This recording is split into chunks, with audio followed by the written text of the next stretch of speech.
जय श्री कृष्णा, राधे राधे। आप सभी भक्तों का आपके अपने YouTube चैनल श्री कृष्ण दीवानी में हार्दिक स्वागत है। आज आप सुन रहे हैं ज्येष्ठ मास महात्म्य का छठा अध्याय।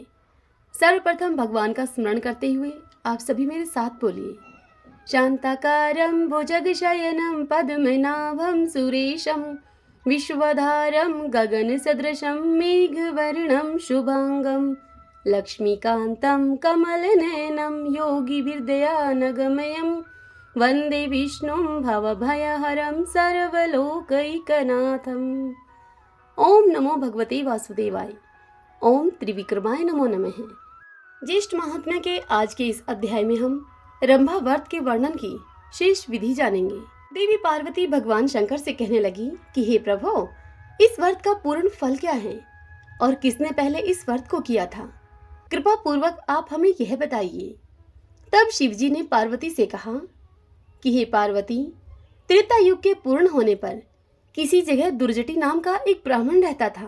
वह ब्राह्मण दुर्जटी ब्राह्मणों के कुल में पूजित, धनी और अनेक बंधुओं से युक्त था, परंतु संतानहीन होने से दुखी होकर महान नियम में स्थित होकर अनेक व्रत तथा दानों को वह किया करता था। इस प्रकार व्रत आदि करते हुए बहुत समय के पश्चात उस दुर्जटी ब्राह्मण के घर में एक मनोहर कन्या उत्पन्न हुई। समय अनुसार वह कन्या अब बड़ी हो गई। उसके बड़े होने पर विवाह योग्य कन्या को देखकर वह दुर्जटी ब्राह्मण अपनी पत्नी के साथ, अपनी स्त्री के साथ विचार करने लगा कि हमारी इस सुंदर कन्या को हम किसको दें। हमारी इस कन्या के समान हमें कोई वर दिखाई नहीं देता। इस प्रकार से अपनी स्त्री के साथ विचार करके वर देखने के लिए वह ब्राह्मण एक ग्राम से दूसरे ग्राम तथा बहुत से नगरों में जाने के पश्चात राजाओं के मंडल में गया। अनेक क्षेत्रों में जाकर जब उस दुर्जटी ब्राह्मण को अपनी श्रेष्ठ कन्या के योग्य वर नहीं मिला, तब शुद्ध आत्मा ऋषियों के तपोवन में उसने प्रवेश किया। वहां पर उस दुर्जटी ब्राह्मण ने कौशिक ऋषि के आश्रम में एक श्रेष्ठ ब्राह्मण को देखा। उस ब्राह्मण का नाम शिव शर्मा था और उसके माता पिता नहीं थे। उसका दूसरा प्रसिद्ध नाम रूप राशि था। समस्त भूमंडल में उसके जैसा रूपवान और कोई नहीं था। इसी कारण से ऋषियों ने उसका नाम रूप राशि रख दिया था। दुष्ट ब्राह्मण ने उन ऋषियों के पास जाकर अपना आशय उन ऋषियों से प्रकट किया। तब ऋषियों के द्वारा विवाह प्रस्ताव का अनुमोदन करने पर शिव शर्मा को साथ में लेकर हर्ष से प्रफुल्लित होकर वह दुर्जटी ब्राह्मण अपने नगर को आया और फिर समस्त बंधुजनों को एकत्रित करके अपनी कन्या का विवाह उस शिव शर्मा के साथ कर दिया। अपने बेटी और जमाता को रहने के लिए अपने ही पास एक घर दे दिया। गोधन और अनेक प्रकार के भेंट दिए उनको और दूसरे ब्राह्मणों को भी बहुत सी दक्षिणा दी। अब वह ब्राह्मण दुर्जटी अपने जमाता शिव शर्मा के सहित सुशीला और गुणवती के साथ प्रपंच जनित अपूर्व सुख का आनंद करने लगा। तदंतर बहुत अधिक समय व्यतीत होने के पश्चात काल से प्रेरित होकर दुर्जटी ब्राह्मण का वह जमाई शिव शर्मा समिधा के निमित्त वन को गया और उस वन में एक वृक्ष की छाया में जाकर वह बैठ गया। उसी समय शिव शर्मा को एक अजगर आकर निगल गया और किसी ने भी इस कार्य को होते हुए नहीं देखा। सूर्यदेव भी अब अस्त हो गए थे। सूर्यास्त होने के पश्चात उसके सास ससुर और उसकी स्त्री ने सेवकों को साथ में लेकर मशाल जलाकर उसे ढूंढने के लिए वन के समस्त स्थानों को देखा। उस सारी रात्रि खोज होती रही उसकी तथा सूर्योदय होने पर भी जब शिव शर्मा नहीं मिला तो वे सभी निराश और दुखी होकर अब अपने घर को चले आए। शिव शर्मा की पतिव्रता पत्नी गुणवती अपने पिता के घर में शोकाकुल होकर रहने लगी और नित्य देवता के पूजन में अब वह रत रहती थी। किसी दिन दैवयोग से वहां पर नारद जी आ गए। गुणवती ने विधिवत नारद जी का पूजन किया और बारंबार उनको प्रणाम करने लगी। इससे प्रसन्न आत्मा नारद जी ने गुणवती को व्रत का उपदेश दिया। नारद जी गुणवती से कहने लगे कि हे भद्रे, तुम ज्येष्ठ मास में पवित्र रंभा व्रत को करो। विधि विधान और भक्ति स्वरूप देव का पूजन करो। हे अनघे, अनन्य मन से जीवन पर्यंत इस व्रत को तुम करो। तदंतर नारद जी उसे कहने लगे कि हे ब्राह्मणी, तुम इस व्रत के प्रभाव से विष्णु भगवान को पति के रूप में पाकर स्थायी पद को प्राप्त होगी। इस प्रकार नारद जी के उपदेश देने से वनवासी उस गुणवती ने कंदली वन लगाया। नारद जी के कथन के अनुसार समस्त कर्म को उसने किया और इस प्रकार बहुत समय बीत जाने पर वृद्धावस्था को प्राप्त वह हो गई और उसी वन में मृत्यु होने पर विमान में बैठकर वह स्वर्ग हो गई। तदंतर जन्मांतर में उस व्रत की पुण्य राशि से वह गुणवती भगवान विष्णु की वल्लभा तुलसी हुई। विष्णु भगवान को तुलसी से अधिक और कोई वस्तु प्रिय नहीं है। हे ब्राह्मणों, इसी व्रत को श्री शिव जी की आज्ञा से पार्वती जी ने किया। इस व्रत के प्रभाव से पार्वती जी श्री शिव जी को अति प्रिय हुई। श्री स्कंद जी से इस ज्येष्ठ मास के श्रेष्ठ महात्म्य को सुनकर प्रसन्न होकर ब्रह्म ऋषियों ने पुष्पों की माला तथा भूषणों से श्री स्कंद जी का पूजन किया, जो कि पार्वती जी के आनंद कंद और 6 मुखों को धारण करने वाले हैं। इति श्री ज्येष्ठ मास महात्म्य रंभा व्रत महात्म्य वर्णन षष्ठम अध्याय संपूर्ण। हरि ओम तत्सत। ओम नमो भगवते वासुदेवाय। ओम त्रिविक्रमाय नमो नमः। आइए अब हम श्री अयोध्या महात्म्य का श्रवण करें। सभी बोलिए जय जय सिया राम, जय हनुमान। भक्तजनों, श्री अयोध्या महात्म्य का श्रवण करने से अनंत पुण्य फलों की प्राप्ति होती है। इस ज्येष्ठ मास में भगवान विष्णु की कथाओं के अतिरिक्त श्री रामचरितमानस और हनुमान जी की कथाओं को सुनना अनंत फलों को देने वाला है। घोषाक तीर्थ से पश्चिम दिशा में रति कुंड नामक प्रसिद्ध तीर्थ है, जो कि सभी पापों को हरने वाला है। उससे पश्चिम कुष्मायुध कुंड है, जो कि समस्त मनोरथों की सिद्धि के लिए प्रसिद्ध है। जो पति पत्नी इन दोनों कुंडों में स्नान करते हैं वे रति और कामदेव के समान सुंदर होते हैं। कुष्मायुध कुंड से पश्चिम दिशा में मंत्रेश्वर तीर्थ है। उसमें स्नान करके जो भगवान मंत्रेश्वर का दर्शन करता है वह परम गति को पाता है। उसके उत्तर कुमुद और कमलों से सुशोभित एक सुंदर सरोवर है, जिसमें किए हुए स्नान और दान अनेक प्रकार के फलों को देने वाले हैं। चैत्र शुक्ला चतुर्दशी को वहां की वार्षिक यात्रा उत्तम मानी गई है। मंतेश्वर की महिमा का कोई भी भली भांति वर्णन नहीं कर सकता। सुगंधित पुष्प, धूप, चंदन आदि उपचारों से उनका प्रयत्न पूर्वक पूजन करना चाहिए। वे संपूर्ण कामनाओं और प्रयोजनों को सिद्ध करने वाले हैं। उनके पूजन से मुक्ति हो जाती है। वहीं पूर्व दिशा में महारत्न नामक तीर्थ है, जो कि सब तीर्थों में उत्तम है। उसमें स्नान, दान और ब्राह्मण पूजन करने से समस्त कामनाओं की सिद्धि होती है। भादो कृष्ण चतुर्दशी को वहां की वार्षिक यात्रा होती है। उससे नृत्य कोण में दुर्भर सरोवर है, जहां स्नान करने से मनुष्य स्वर्गलोक को प्राप्त करता है। महारत्न और दुर्भर दोनों ही तीर्थों में भक्ति भाव से स्नान करके नीलकंठ महादेव जी का गंध पुष्प आदि के द्वारा भली भांति पूजन करना चाहिए। पार्वती के सहित भगवान शिव का ध्यान करके मनुष्य सब कामनाओं को शीघ्र ही पाकर सदैव शिवलोक में निवास करता है। भादो कृष्णा चतुर्दशी को जो मनुष्य श्रद्धा सहित विधि पूर्वक शिव जी की पूजा और ब्राह्मण पूजा विशेष रूप से करता है, वह शिवलोक में निवास करता है। भगवान विष्णु और शिव उसके ऊपर बहुत प्रसन्न होते हैं, जिनके स्मरण मात्र से मनुष्य सभी पापों से मुक्त हो जाता है। दुर्भर स्थान से ईशान कोण में महाविद्या नामक महान तीर्थ है। उसके दर्शन मात्र से मनुष्यों के हाथ में सभी सिद्धियां उपस्थित हो जाती हैं। महाविद्या के आगे सरोवर में स्नान करके जो महाविद्या का श्राद्ध और भक्ति से दर्शन करता है वह तो परम गति को प्राप्त होता है। वही सुप्रसिद्ध सिद्ध पीठ है, वहां उत्तम भक्ति से पूजा करनी चाहिए। जो पवित्र मनुष्य वहां पर श्रद्धा से शिव, शक्ति, गणपति और भगवान विष्णु के मंत्रों को एकाग्रचित होकर जपता है, उसको सदा ही सिद्धि प्राप्त होती है। अश्विन शुक्ल पक्ष के नवरात्र में वहां की यात्रा करके मनुष्य सभी पापों से मुक्त हो जाता है। उसके समीप ही शीर कुंड में दुग्धेश्वर नाम से प्रसिद्ध भगवान शिव विराजमान है। उस शीर संगम कुंड का सीता जी ने बड़ा ही सत्कार किया है, इसलिए सीता कुंड के नाम से भी उसकी प्रसिद्धि हुई है।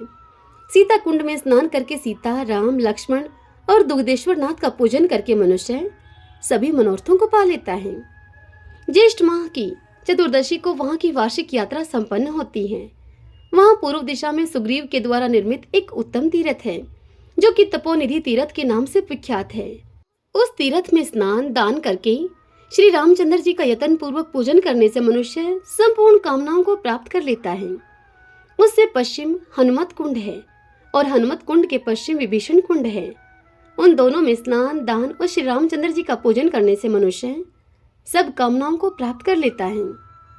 एक समय विभीषण आदि ने मुनिवर वशिष्ठ जी से बड़े ही विनय पूर्वक पूछा। उन्होंने कहा, हे वशिष्ठ मुने, हे तपोनिधि, विद्वान पुरुष अयोध्या का जो सर्वोत्तम महात्म्य बतलाते हैं, आप उसका वर्णन कीजिए। तब वशिष्ठ मुनि ने विभीषण से कहा कि यह अयोध्या नामक उत्तम तीर्थ अत्यंत ही गुप्त है। यह सदा सभी प्राणियों के मोक्ष का साधक है। इसमें सिद्ध और देवता भी वैष्णव व्रत का आश्रय लेकर नाना प्रकार के वेश को धारण किए हुए विष्णुलोक की अभिलाषा से नित्य ही निवास करते हैं। नाना प्रकार के वृक्षों से व्याप्त एवं अनेकानेक विहंगमों के कलरव से युक्त इस उत्तम तीर्थ में वे सिद्ध और देवता जितेंद्रिय होकर प्राणायाम पूर्वक योगाभ्यास करते हैं। इस उत्तम क्षेत्र में निवास करना भगवान विष्णु को सदैव ही रुचिकर है। जिन्होंने अपने समस्त कर्म भगवान विष्णु को समर्पित कर दिए हैं, वे विष्णु भगत यहाँ पर मोक्ष को प्राप्त कर लेते हैं। यह भगवान विष्णु का निवास है। यहाँ पर अयोध्या की चर्चा हो रही है। यह सभी तीर्थ अयोध्या में विराजमान हैं। वे विष्णु भगत यहाँ पर मोक्ष को प्राप्त कर लेते हैं। यहाँ भगवान विष्णु का निवास है, इसीलिए यह अयोध्या नामक महाक्षेत्र अत्यंत उत्तम है।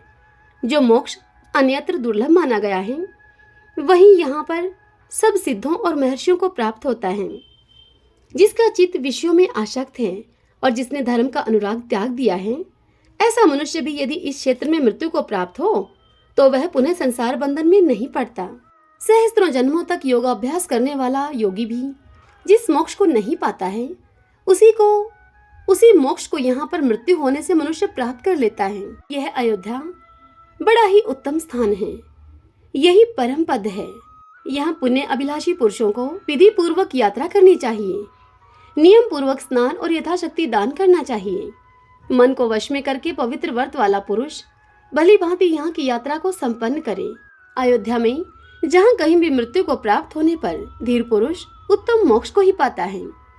वशिष्ठ जी का कहा हुआ यह महात्म्य सुनकर विभीषण आदि सभी लोगों का चित्त अब निर्मल हो गया। वहां से आग्नेय कोण में गयाकूप नामक तीर्थ प्रसिद्ध है, जो कि संपूर्ण अभिष्ट फलों को देने वाला है। इंद्रियों को संयम में रखने वाला श्रेष्ठ द्विज अपने पितरों का श्राद्ध करे तो वह संपूर्ण मनोरथों को प्राप्त कर लेता है। उस तीर्थ में श्राद्ध करने पर नरक में पड़े हुए पितर और पितामह विष्णुलोक में चले जाते हैं। सोमवती अमावस्या हो तो उस समय वहां पितरों के उद्देश्य से किया हुआ श्राद्ध अक्षय एवं अनंत फल देने वाला होता है। वहां से पूर्व भाग में पिशाच मोचन नामक सर्वश्रेष्ठ तीर्थ है, जो कि उत्तम फल देने वाला है। उस तीर्थ में स्नान और दान करने से मनुष्य पिशाच नहीं होता। अतः अगहन की शुक्ला चतुर्दशी को वहां पर विशेष रूप से स्नान करना चाहिए। पिशाच मोचन के पास ही पूर्व भाग में मानस नामक तीर्थ है। वहां स्नान और दान करने से मनुष्य सब कामनाओं को प्राप्त कर लेता है। मन, वाणी और शरीर में जो कुछ भी पाप होता है, वह सब मानस तीर्थ में स्नान करने से नष्ट हो जाता है। उस तीर्थ से दक्षिण दिशा में तमसा नामक नदी है। उस नदी में किया हुआ स्नान और दान सब पापों को हरने वाला है। तमसा नदी के सुंदर तट पर पवित्र आत्मा मुनियों के अनेक स्थान हैं और मांडवय्य मुनि का भी पापनाशक आश्रम है, जहां से कि उत्तम तरंगों वाली तमसा नदी प्रकट हुई है। वह वन अत्यंत पवित्र है। उस वन के दर्शन से मनुष्यों के सब पापों का नाश हो जाता है। वह तीर्थ सब ओर से मनोहर है। वहां मांडवय्य मुनि ने बड़ी भारी तपस्या की। उस तपस्या के प्रभाव से वह तीर्थ परम पावन हुआ है। वहां पर पहले गौतम ऋषि का पवित्र आश्रम था। चैवन और पराशर मुनि का भी पूर्व काल में वहां पर स्थान रहा है। इसमें किए हुए स्नान, दान और श्राद्ध से संपूर्ण मनोरथों की सिद्धि होती है। मार्गशीर्ष शुक्ल पक्ष की पूर्णमासी को वहां का स्नान मनुष्यों के लिए विशेष फल की प्राप्ति कराने वाला है। उसके उत्तर भाग में सुंदर भरत कुंड है, जिसमें स्नान करके मनुष्य सब पापों से छूट जाता है। पूर्व काल में रघुकुल में उत्पन्न भरत जी वहीं नंदीग्राम में निवास किया करते थे। श्री राम जी के वनवास के पश्चात निर्मल अंतःकरण वाले भरत जी अपनी इंद्रियों को संयम में रखकर श्री रामचंद्र जी का हृदय में ध्यान करते हुए वहीं पर रहकर प्रजा का पालन करते थे। उस कुंड में स्नान करने से बड़ा भारी पुण्य होता है। उसके पश्चिम भाग में अति उत्तम जटा कुंड है, जहां वन से लौटने पर श्री राम आदि ने अपनी जटाएं कटवाई थीं। उनके जटा छोड़ने से ही उसका नाम जटा कुंड हो गया। वह कुंड सभी तीर्थों में उत्तम तीर्थ है। वहां स्नान और दान करने से मनुष्य सभी कामनाओं को प्राप्त कर लेता है। पूर्व कुंडों में श्री भरत जी का पूजन करना चाहिए। जटा कुंड में सीता, राम और लक्ष्मण जी का पूजन करना उचित है। चैत्र कृष्णा चतुर्दशी को वहां की वार्षिक यात्रा होती है। इस प्रकार वहां पूजन करके पुण्यात्मा मनुष्य विष्णुलोक में निवास करता है। इसके उत्तर में वीर मत गजेंद्र का शुभ सूचक स्थान है। उनके सामने जो सरोवर है उसमें स्नान करके जो निश्चित रूप से वहां निवास करता है वह पूर्ण सिद्धि को पाता है। अयोध्या की रक्षा करने वाले वीर मत गजेंद्र समस्त कामनाओं की सिद्धि करने वाले हैं। उसके पश्चिम भाग में परम पुरुषार्थी वीर पिंडार का स्थान है। सरयू के जल में स्नान करके वीर पिंडार की पूजा करें। वे पापियों को मोहने वाले और पुण्य आत्माओं को सदा ही सद्बुद्धि प्रदान करने वाले हैं। पिंडारक के पश्चिम भाग में विघ्नेश्वर अर्थात गणेश जी की पूजा करें। उनके दर्शन करने से मनुष्यों को लेश मात्र विघ्न का भी सामना नहीं करना पड़ता। विघ्नेश से ईशान कोण में श्री राम जन्म स्थान है। इसे जन्म स्थान कहते हैं। यह मोक्ष आदि फलों की सिद्धि प्रदान करने वाला है। विघ्नेश से पूर्व, वशिष्ठ से उत्तर तथा लोमस से पश्चिम भाग में जन्म स्थान तीर्थ माना गया है। उस तीर्थ का दर्शन करने से मनुष्य गर्भवास पर विजय पा लेता है। रामनवमी के दिन व्रत करने वाला मनुष्य स्नान और दान के प्रभाव से जन्म मृत्यु के बंधन से छूट जाता है। आश्रम में निवास करने वाले तपस्वी पुरुषों को जो फल प्राप्त होता है, सहस्त्रों राजसूय और प्रतिवर्ष अग्निहोत्र करने से जो फल मिलता है, जन्म स्थान में नियम में स्थित पुरुष के दर्शन से तथा माता पिता और गुरु की भक्ति रखने वाले, उनकी भक्ति करने वाले सत्पुरुषों के दर्शन से मनुष्य जिस फल को पाता है वही सब फल जन्मभूमि के दर्शन से प्राप्त कर लेता है। सरयू का दर्शन करके भी मनुष्य उस फल को पा लेता है। एक निमेष या आधे निमेष भी किया हुआ श्री रामचंद्र जी का ध्यान मनुष्यों के संसार बंधन के कारणभूत अज्ञान का निश्चय ही नाश करने वाला है। जहाँ कहीं भी रहकर जो मन में अयोध्या जी का स्मरण करता है उसकी पुनरावृत्ति नहीं होती। सरयू नदी सदा ही मोक्ष को देने वाली है। यह जल रूप में साक्षात परब्रह्मा है। यहाँ कर्म का भोग नहीं करना पड़ता। इसमें स्नान करने से मनुष्य श्री राम रूप हो जाता है। पशु, पक्षी, मृग तथा अन्य जो पाप योनि प्राणी हैं वे सभी मुक्त होकर स्वर्गलोक में जाते हैं। जैसा कि श्री रामचंद्र जी का वचन है, सत्य तीरथ, क्षमा तीरथ, इंद्रिय निग्रह तीरथ, सर्वभूत दया तीरथ, सत्यवादिता तीरथ, ज्ञान तीरथ और तपस्या तीरथ, ये 7 मानस तीरथ कहे गए हैं। संपूर्ण प्राणियों के प्रति दया करुणा रूप जो तीरथ है उसमें मन की विशेष शुद्धि होती है। केवल जल से शरीर को पवित्र कर लेना ही स्नान नहीं कहलाता। जिस पुरुष का मन भली भांति शुद्ध है उसी ने वास्तव में तीर्थ स्नान किया है। इस भूमि पर वर्तमान जो तीर्थ हैं उन सभी तीर्थों की पवित्रता का कारण यह है। जैसे शरीर के कोई अंग मध्यम और कोई उत्तम माने गए हैं, ठीक उसी प्रकार पृथ्वी पर भी कुछ प्रदेश अत्यंत पवित्र होते हैं। इसीलिए भौम और मानस दोनों प्रकार के तीर्थों में निवास करना चाहिए। जो इन दोनों में अर्थात भौम और मानस तीर्थों में स्नान करता है वह परम गति को प्राप्त होता है। जलचर जीव जल में ही जन्म लेते हैं और जल में ही मरते हैं, परंतु वे स्वर्ग में नहीं जाते, क्योंकि उनका मन अशुद्ध होता है और वे मलिन होते हैं। विषयों में निरंतर राग होना मन का मल कहलाता है। उन्हीं विषयों में जब आसक्ति न रह जाए तब उसे मन की निर्मलता कहते हैं। यदि मनुष्य भाव से निर्मल है, उसके अंतःकरण में शुद्ध भाव है, तो उसके लिए दान, यज्ञ, तप, सोच, तीर्थ सेवा और वेदों का अध्ययन ये सभी तीर्थ हैं। इंद्रिय समुदाय को वश में रखने वाला पुरुष जहाँ निवास करता है वहीं उसके लिए कुरुक्षेत्र, नैमिषारण्य और पुष्कर हैं। यह मानस तीर्थ का लक्षण बतलाया गया है, जिसमें स्नान करने से क्रियावान पुरुषों के सब कार्य सफल होते हैं। बुद्धिमान मनुष्य प्रातः काल उठकर संगम में स्नान करे, फिर भगवान विष्णु हरि का दर्शन करके ब्रह्म कुंड में स्नान करे। तत्पश्चात चक्र तीर्थ में स्नान करके मनुष्य भगवान चक्र हरि का दर्शन करे। उसके बाद धर्म हरि का दर्शन करके वह सब पापों से मुक्त हो जाता है। प्रत्येक एकादशी को यह यात्रा शुभकारक होती है। बुद्धिमान पुरुष प्रातः काल उठकर स्वर्ग द्वार के जल में गोता लगाए, फिर नित्य कर्म करके अयोध्यापुरी का दर्शन करे। तत्पश्चात पुनः सरयू का दर्शन करके वीर मत गजेंद्र, वंदी देवी, शीतला देवी और वटुक भैरव का दर्शन करे। उनके आगे सरोवर में स्नान करके महाविद्या का दर्शन करे। तत्पश्चात पिंडार का दर्शन करे। अष्टमी और चतुर्दशी को यह यात्रा फलवती होती है।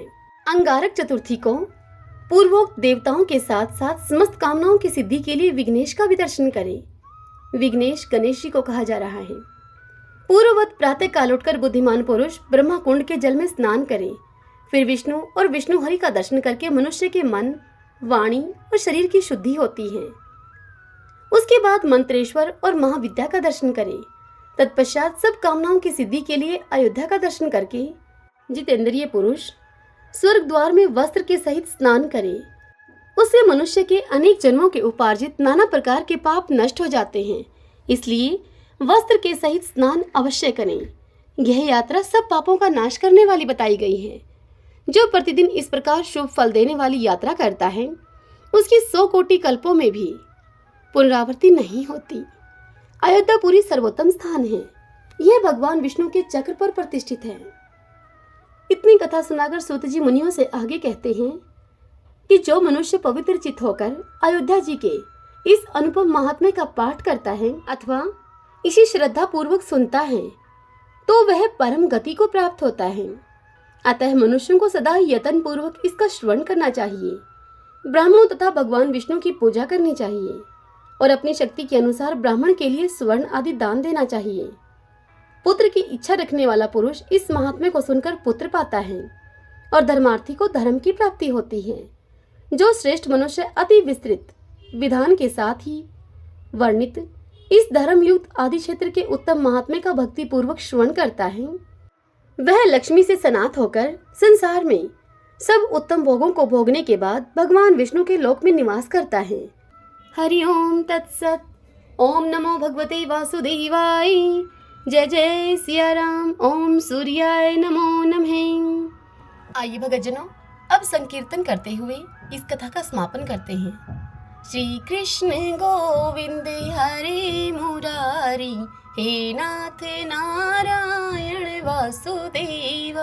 श्री कृष्ण गोविंद हरे मुरारी, हे नाथ नारायण वासुदेव। श्री कृष्ण गोविंद हरे मुरारी, हे नाथ नारायण वासुदेव। श्री कृष्ण गोविंद हरे मुरारी, हे नाथ नारायण वासुदेव। श्री कृष्ण गोविंद हरे मुरारी, हे नाथ नारायण वासुदेव।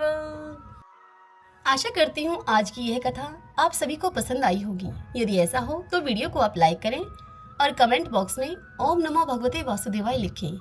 और यदि आप मुझे पहली बार सुन रहे हैं तो हमारे चैनल श्री कृष्ण दीवानी को आप सब्सक्राइब कर लीजिएगा। बेल आइकन के बटन को भी हिट कर लीजिएगा ताकि हमारे आने वाले सभी नए वीडियोस की जानकारी सबसे पहले आप तक पहुंच सके। हरे कृष्णा।